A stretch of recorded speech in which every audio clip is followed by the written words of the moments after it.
ভাইজান, আমাদের দলে Virat Kohli, Andre Russell, Chris Gayle না থাকলেও দলে আছে নাইম শেখ, যার এক একটি ছক্কা চোখের প্রশান্তি, এক একটি শট হৃদয় খুশি করে দেয়। আমরা অনেক ভাগ্য করে নাইম শেখকে পেয়েছি।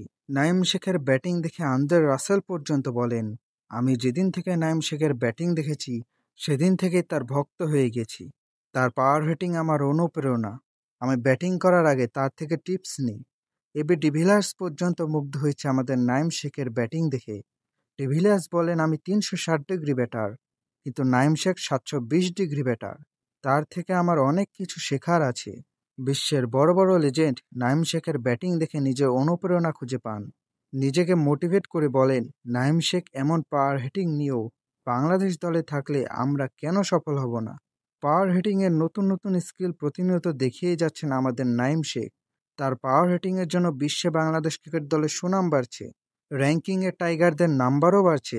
বাংলাদেশ নাইমকে দলে না নিয়ে পাকিস্তান ও আরব আমিরাতের সাথে সিরিজ হারছে, কিন্তু যখনই বাংলাদেশ নাইম শেখকে দলে নিয়েছে তখনই বাংলাদেশ শ্রীলঙ্কা ও পাকিস্তানকে প্যাকেট করে সিরিজ জিতে নিয়েছে। আমরা এতদিন ভাবতাম আনামুল হক বিজয় বাংলাদেশের লেজেন্ড, কিন্তু আমরা নাইম শেখকে ভুলেই গিয়েছিলাম। তারা দুজনেই বাংলাদেশের রত্ন। তাদের যত্ন নিলে তারা একদিন বাংলাদেশকে বিশ্বকাপ জেতাবে, বিশ্বের দরবারে বাংলাদেশকে পরিচয় করে দিবে, বাংলাদেশের নতুন পোস্টার বয় হবে।